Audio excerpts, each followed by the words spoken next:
Kurt Kaminski slapped the truck door so hard, the entire vehicle rattled. He paused on the border of his pathway, staring at the simple one-story house he had shared with his wife Jenna for 14 exhausting years. His jaw tensed.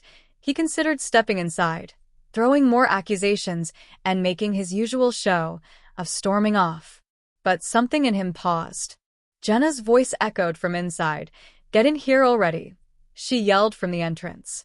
"It is almost dinner time, and I am not cooking extra if you're planning to skulk around like a stray dog." Kurt felt his pulse drumming. A muscle flickered in his cheek. He took 2 stiff steps toward her, intending to push past. A petty voice in his head urged him to say something cruel, something to remind her he was the one who paid the mortgage. Instead, he just brushed by, refusing to make eye contact, as he entered the house. Jenna followed. "Kurt, you are tracking mud on the floor," she hissed. "We have the same argument every time, you know better." He glared at her. "Do not start. I have had a long day." "You always have a long day, then you dump your attitude on me," she shot back, crossing her arms. "You want me to greet you with a smile. Give me a reason." They glared at each other in stiff silence. Jenna's slender figure seemed brittle with annoyance. Her pinned-back hair, hastily bleached a week earlier, showed dark roots, and her eyes brimmed with condescension. Kurt's shoulders bulged in his sweat-stained button-up shirt. He sneered. Jenna stared back, raising her chin like she was daring him to snap. Kurt turned away first. He trudged down the hall toward the cramped kitchen, where his daughter Carrie was already seated at the table. 13 stuck in teenage limbo, Carrie wore a permanent mask of bored frustration. She peered up from her phone with hollow eyes, then rolled them dramatically. "Dad's home," she muttered. "Guess we can all pretend we are happy now." Kurt dropped his gaze to Carrie's phone. "Do not you have homework, kid?" She shrugged. "I have got it under control. I will do it later." Jenna circled the table, yanking out a seat for herself. "I am not dealing with you both, rolling your eyes at each other all night." "Sit down, Kurt." He hovered but did not sit. "I've got a headache. I am not hungry." "Always an excuse," Jenna answered flatly. She gestured at the half-burned dish on the table, which oozed some suspicious mixture of pasta and sauce. "Fine, suit yourself, Carrie. Start eating before it gets cold." Carrie picked at her serving. Kurt narrowed his eyes at them both, then stomped back into the living room, letting his daughter and wife stew in the silent strain he had left behind. He did not give them a chance to say more as he grabbed his keys off the counter by the couch. "You are leaving again," Jenna called, voice laced with scorn. "Why did you bother coming home if you were just going to slink off somewhere?" Kurt clenched his teeth, not turning around. "I need to clear my head." He stepped through the front door and slammed it. In the yard he paused, adjusting the collar of his shirt. He stared at his truck again. The cabin stank of fast food wrappers and old coffee. He considered driving nowhere for an hour, just to avoid Jenna. Instead, he lit a cigarette, pacing near the porch. The worn lawn he had refused to water all summer crackled underfoot. He heard footsteps behind him. Jenna had come out. She folded her arms, leaning against the door frame. "You want a divorce, Kurt?" she asked coldly, "because if you threaten to leave me again, you better go through with it this time." He flicked ash, inhaling deeply. "Why would I divorce you?" His tone dripped with bitterness. "We are such a picture-perfect family. Do not act like a victim. You always do." "You enjoy stirring trouble," Jenna said, her top lip curling. "You blame me for everything." He stepped closer, letting smoke drift in her face. "You make it simple," he said. "I go work all day at the car lot, and I come home to your whining. That is not a marriage, that is a sentence." She did not even blink. "Prison. Look at this dump. I asked for a better house years ago, but you never let go of a single penny. We could have upgraded, but no, you wanted to hold on to your precious money. It is funny you are calling it a prison, though. You are the keeper who forced us here." Kurt's face flushed. He never liked the house either. He had bought it as a younger man, back when he was certain he could fix it up and sell for profit. Instead, it had turned into a crumbling symbol of his failures. "You want a fancy place? Go earn the down payment. Do not expect me to pluck it from thin air." She raised her voice. "I do earn money. All those hours I have worked at the bookstore." That is not enough for you? God, you are pathetic. You have a used car lot that is barely afloat, and you treat it like you are some hot-shot businessman. He almost lunged, fists tightening. Stop acting like you understand my business. I make enough to keep food on the table. When I feel like it, she shoved his shoulder, spitting her words through clenched teeth. You think that is a badge of honor? You do the bare minimum, and you think I should applaud. He swatted her hand away. Do not touch me. The day you appreciate what I do is the day hell freezes over. Fine. She shot back. I will never appreciate a man who shows me nothing but contempt. They glared again in seething silence. Finally, Kurt tossed his unfinished cigarette on the ground and smashed it beneath his shoe. I am done, he growled, stepping off the porch for good. Good riddance, Jenna snapped, turning on her heel. Usually they had parted with more biting words, but something about this felt definitive. Jenna slammed the door, leaving him outside. He cursed under his breath, pacing to his truck. Rage flared through him like a fever, and he wrestled with the idea of banging on the door again, demanding to be let back in, just so he could keep yelling. Instead, he hopped into the driver's seat, started the ignition, and lurched off the property. 2 hours later, Kurt found himself parked in the back lot of a grimy bar. A bright neon sign flickered overhead. He stared at it as if it might offer him some divine solution. Inside, the stench of spilled beer and cheap liquor greeted him. He planted himself on a worn bar stool. He hardly acknowledged the bartender as she approached. He only muttered, "Wissy neat." She served him without a word. A few minutes passed in silence. Some guys in a booth behind him chuckled about their day, tossing around insulting jokes. He thought he caught a mention of Polish jokes, which made him tense automatically. He had heard them his whole life. Not that he cared about the ancestry enough to defend it, but it still scraped on his nerves. As he listened, he decided they were not talking about him. No one here knew him. Sighing, he took a swig of the whiskey. He wanted to nurse it, but his frustration demanded gulps. He ordered another, then pulled out his phone. He stared at the screen. Missed calls from Jenna, from his daughter, from an unknown number, probably a spammer. He scrolled to see if any text from Jenna said something soothing. The last text was from Carrie. "Mom is furious," she said. "You will not come home." Is that true? Kurt resisted the urge to smash the phone. The annoyance of being lectured by his kid was too much. If she ever recognized how toxic her mother was, she would not question why he left. He put the phone aside and sipped more whiskey. Hours blurred. Eventually, he paid his bill and staggered out, tossing the bartender a grunt of thanks. The night air sobered him slightly. The next morning, he woke in a cheap motel on the outskirts of town, mouth tasting of stale liquor. A pulsing headache pounded behind his eyes. His phone buzzed with new notifications. Through the cracked screen, he saw a voice message from one of his employees at the used car lot. He dialed in. Anna's voice crackled. "Kurt, I just wanted to confirm how many cars we're planning to pick up at the next auction. Also, George came by to check the transmissions on the last shipment, but I had to tell him you were not around. Is everything okay?" Kurt forced himself upright. His throat burned. He coughed, cleared it. "Hey, Anna," he whispered when he called her back. "I will be in soon. Do not worry about George. I will handle him." George was an old friend, but these days Kurt only saw him as an available mechanic. He paid George a decent sum to keep the cars running. At some point, though, their friendship had started to rot. Kurt suspected George had been mocking him behind his back, calling him lazy or inadequate. Kurt never confronted him outright, but it lingered. "All right, boss," Anna said gently. "You sound rough. You sure you are okay?" He sighed. "I am fine, just had a fight at home. I will come in and finalize the auction list, then we will figure out the rest." He hung up and rubbed his face. He realized he had no plan for dealing with Jenna. Maybe he would never go back. A dark excitement lit up inside him at the idea. It felt good to decide. He left the motel and headed to the lot. At the lot's small office, Anna flashed him a concerned look. She was a capable manager with a stern style, mid-30s, hair in a tight bun. "Kurt, what is happening at home?" He shrugged. "Probably the same thing that always happens. Jenna is angry, Carrie sulking." Anna frowned. That is not good for the business if you are off your game. Kurt grimaced.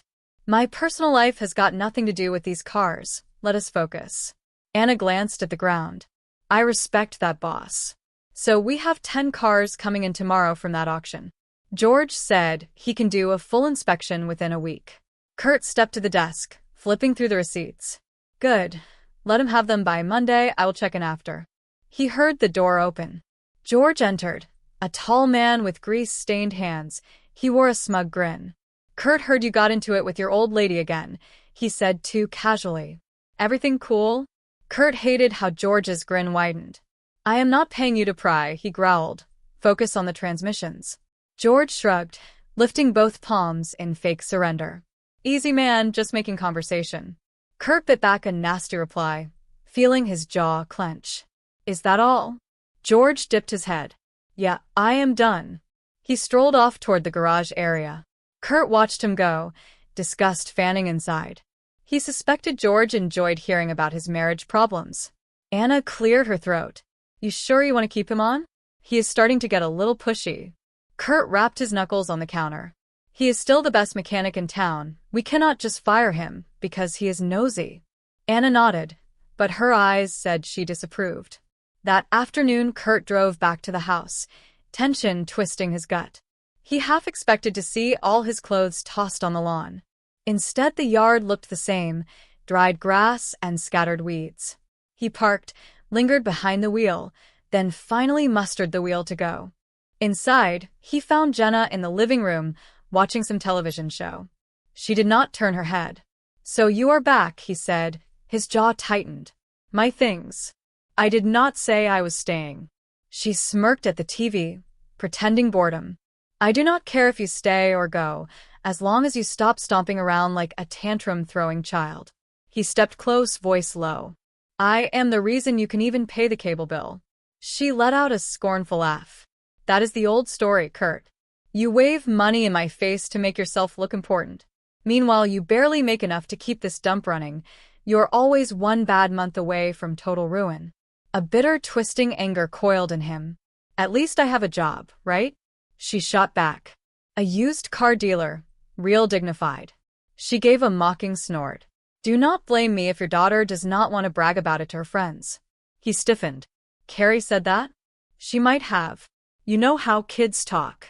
I guess you have been teaching her well, turning her against me. Jenna turned her head at last, eyes blazing. You do that by yourself. She is just tired of your rage. We both are.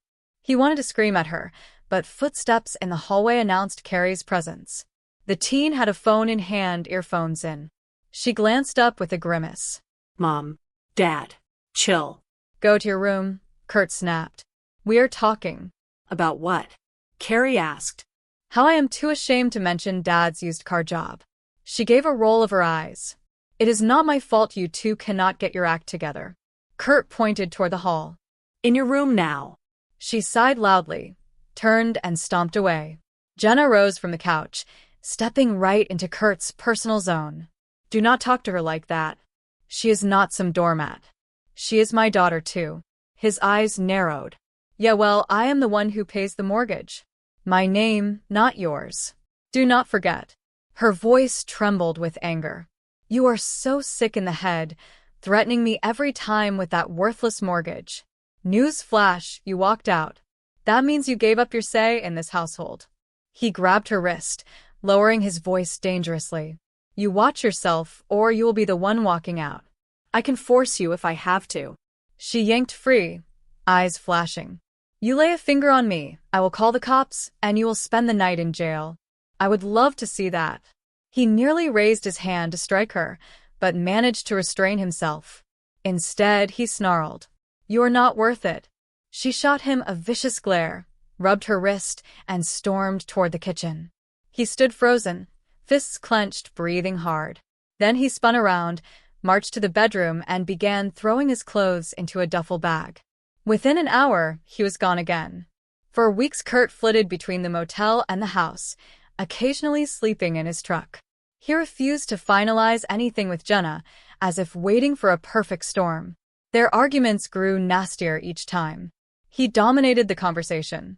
With threats, lecturing her about finances, or calling her ungrateful. She threw sarcastic jabs about his so-called business empire and his failure to keep them in comfort. In quiet moments, Kurt dreaded seeing Carrie. He felt faint guilt for leaving her stuck between parents who detested each other. Yet when he saw her face, all he did was bark orders or explode. She typically fled to her room, blasting music or texting. Eventually, she started avoiding him altogether. Meanwhile, the used car lot required endless attention. The new batch of vehicles arrived, and Kurt dove into negotiations, piling up hours to distract himself from the domestic war. He watched George more closely, suspecting the man of interference, though he found no proof. Still, George's cocky stance got under Kurt's skin. Anna tried to mediate, reminding Kurt that they needed a secure environment, but tension boiled.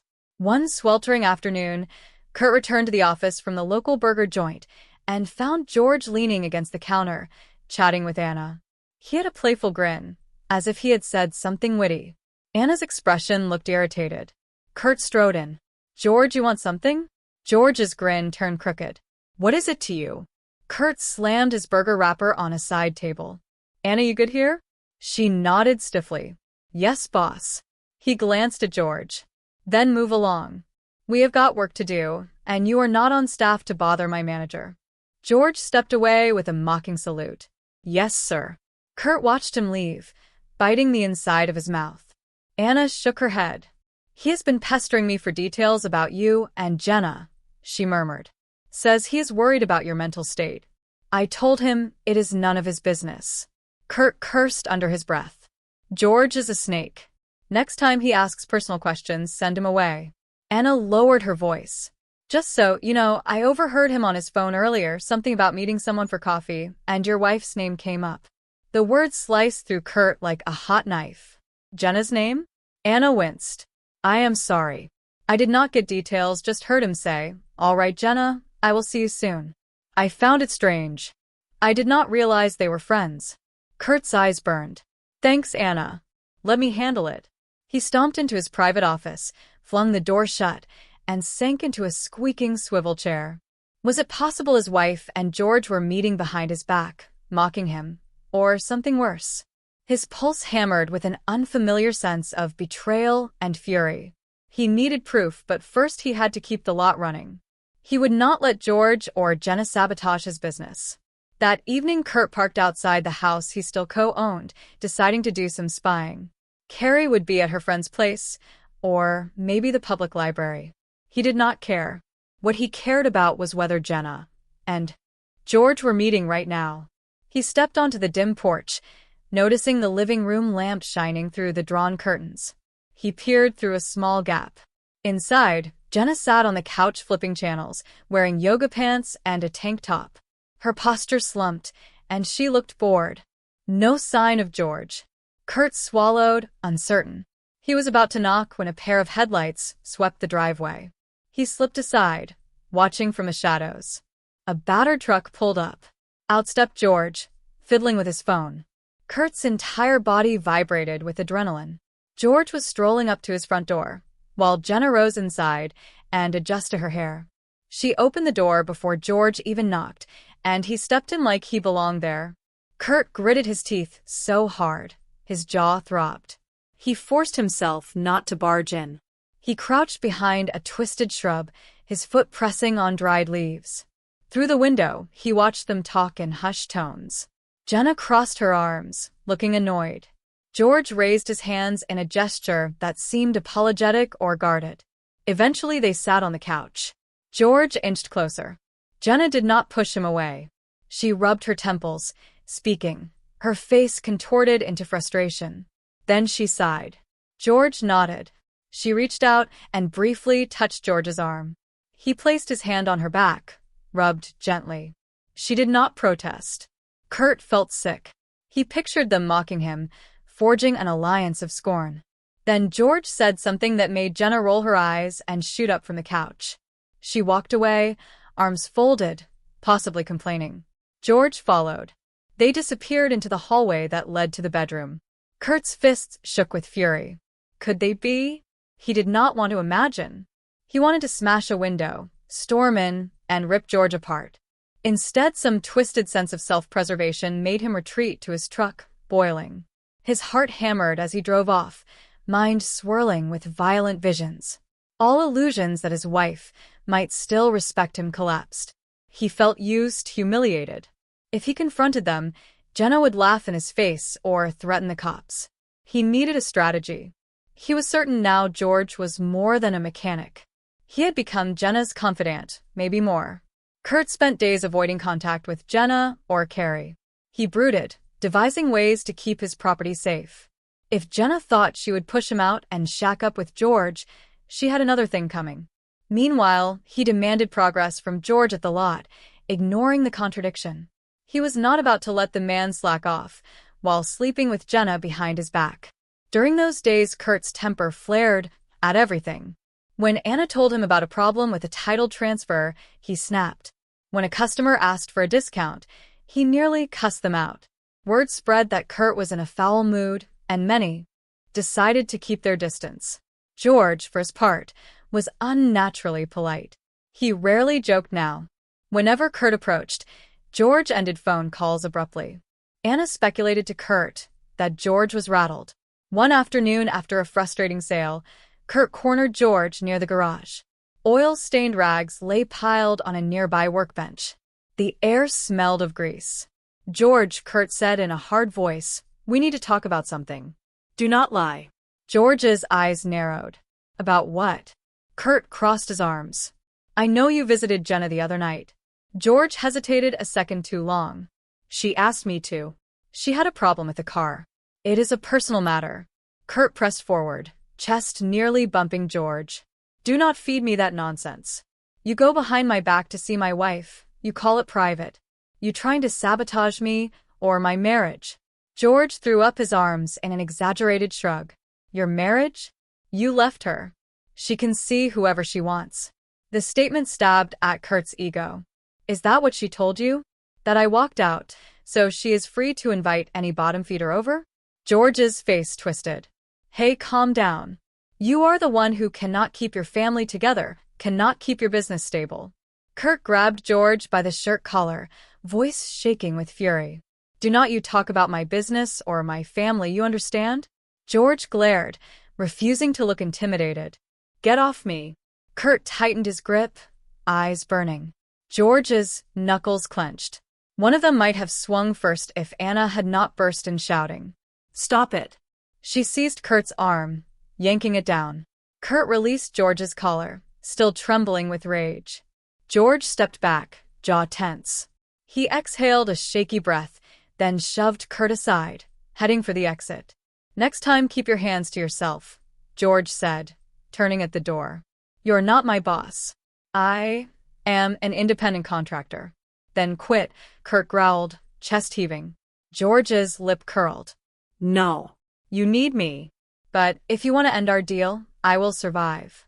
Do not expect me to give a damn about your problems." With that, George marched off.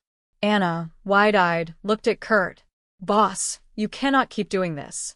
You will scare away good workers." Kurt barked a bitter laugh. "He is not a good worker. He is a backstabber.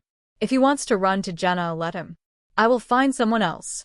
She shook her head. "Your temper will be the end of you. Let me call a different mechanic. We can start fresh." He hesitated, thinking about how dependent the business was on George's expertise. "Fine," he said abruptly, hating the sense of weakness. "Look around, but I am not paying top dollar for a new mechanic." Anna nodded and scurried away, looking worried. That evening Kurt was in the crumbling motel again. An uneasy blend of satisfaction and rage burned in him. He had confronted George, proved he was not to be trifled with. But now he pictured Jenna smirking, hearing the story from George, maybe even inviting him into her bed. The disgrace stung. He downed half a bottle of whiskey, alone in that cramped room, replaying scenarios of how to shame them in return. 3 nights later, everything erupted. Kurt was dozing in the motel bed when a frantic call from Carrie jolted him awake. "Dad," she said in a rush, "Mom's throwing stuff around, screaming about the mortgage. She says you are threatening to kick us out. George is here, and they are both calling you a scumbag." I am scared. Kurt's mind spun. He glanced at the clock. Nearly midnight. Why are you calling me? Should not you be in bed? She whimpered. But I woke up when they started yelling. Mom's flipping out because she cannot find some paper about the house. She says you are planning to foreclose or something. I do not even know. He took a slow breath, rising from the bed. I will come by, he said harshly. Do not open the door to George or your mom. If they try to storm into your room, just wait for me. He felt uneasy telling his daughter to hide in her own house, but he had no illusions about Jenna's rage. She could be fierce when provoked, and if George was fueling her on, it might turn ugly. He threw on a coat and stomped out. The drive to the house felt endless. Eventually, he pulled onto the dark street. He saw lights burning in multiple windows. He killed the engine, marched to the front door, and let himself in with his key. Inside, the place smelled of spilled booze. In the living room, Jenna stood by the coffee table, half sobbing, half raging, brandishing a nearly empty wine bottle. George paced near the hallway, watching her outburst. They both turned as Kurt appeared. You bastard, Jenna spat, pointing the bottle. You come sneaking in here like you own the place. Kurt growled.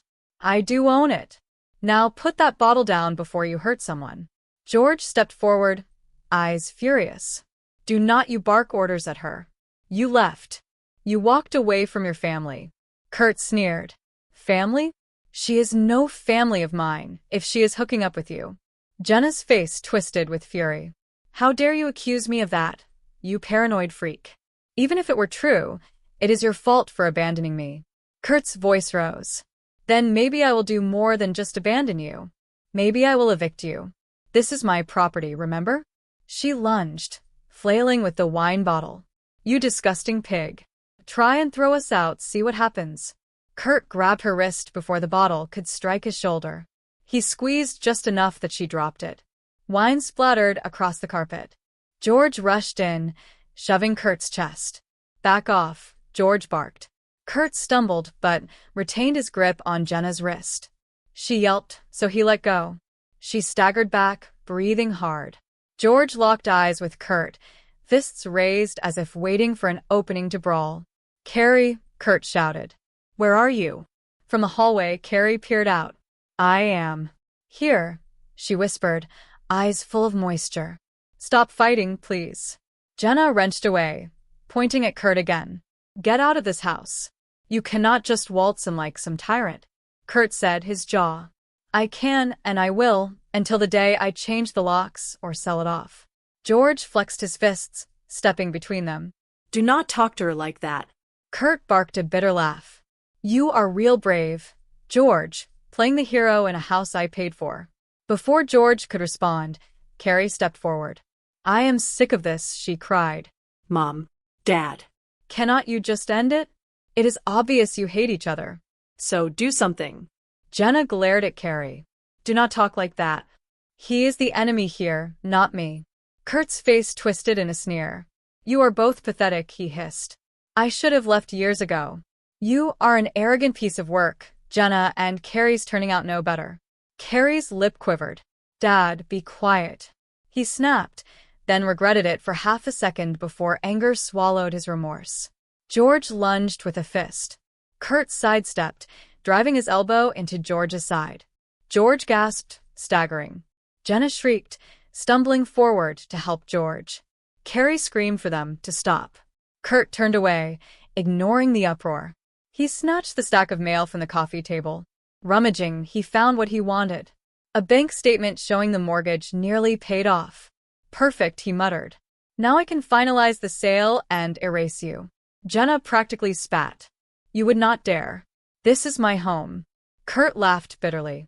You wanted a better place. Looks like you will have to find one yourself. I am done paying. He turned for the door. Jenna grabbed his jacket, spinning him around with surprising strength. She locked eyes, burning. George limped behind her. Carrie stood to the side, covering her mouth. You cannot keep threatening me, Jenna hissed, breath hot in his face. You are a beast, but you are not invincible. He stared down at her. Watch me. Then he tore free and left them behind, the door slamming so hard the frame shook. Over the next few weeks, Kurt threw himself into forging a plan. He contacted a lawyer, someone recommended by an acquaintance, and initiated steps to put the house on the market. He separated his assets from Jenna's name. Meanwhile, he spent as little time as possible in town, driving out to auctions, meeting other vendors, and forging new business connections. He felt unstoppable, fueled by revenge. He pictured Jenna and George scrambling for money, while he quietly orchestrated a sale that would secure him a tidy sum. He did not care where Carrie ended up. From Anna, he heard whispers that George had lost other side gigs because of his behavior, so his finances were shaky. Jenna, forced to rely on her small bookstore income, was living under constant stress. They were stuck. That knowledge satisfied Kurt. His own reflection in the mirror looked more triumphant. Each morning, sure, his personal life was a disaster. But at least he was winning the war. He told Anna to handle daily tasks. He sold off the entire used car business to a fake corporation he formed, ensuring Jenna could not claim half. He did not care if it was legal or not. Everything would remain under his control, just hidden. The plan progressed smoothly. Anna handled the name change, so employees believed new leadership had taken over. Kurt would still appear sometimes, but legally he was only an advisor. He reveled in his cleverness. Jenna could never prove any wrongdoing, he figured. Then came the final blow. He told his lawyer to send Jenna formal notice of the house listing. She had a month to vacate. The day after she received it, she called him in a frenzy. He let it go to voicemail. Her screams were nearly incoherent, but he caught the gist. "You vile scumbag. You are leaving me and Carrie with nothing." He grinned, deleting it. 3 days later, at dusk, he returned to his new apartment. It was a basic one-bedroom, cheaply furnished. But it was his. No Jenna. No Carrie. No memories. He jiggled his key in a lock, stepped inside, and froze. Soft footsteps behind him. He whirled, fists up. Jenna stood there on the entrance, eyes wild and furious. She wore a simple black coat, her hair undone and messy, face flushed. The hallway light cast stark shadows across her features. She looked on the verge of collapse. "How did you find me?" he demanded, voice sharp. "I did not give you my address." She stepped forward. "I am not an idiot. I asked around. George gave me enough leads. Why the hell did you ghost me, you coward?" Kurt snarled. "Because I am done with your arrogance. Done with your bull. Now get lost." She tried to push past him, but he wedged an arm against the door frame. She glared. "I need money, Kurt." He let out a harsh bark of laughter. "Why would I give you money? You got your best buddy George. Let him pay your bills." She shoved him in the chest, voice shaking with urgency. "He is broke, you bastard. This is your fault. Selling the business. Leaving me with no home. I need enough to find a place for Carrie and me." He batted her arm aside. "Carrie? You did not care about her when you were letting George cozy up in my house." Her face twisted. "Stop blaming me for your decisions. You always want total control. You love holding money over my head." He advanced, forcing her to step backward into the hall.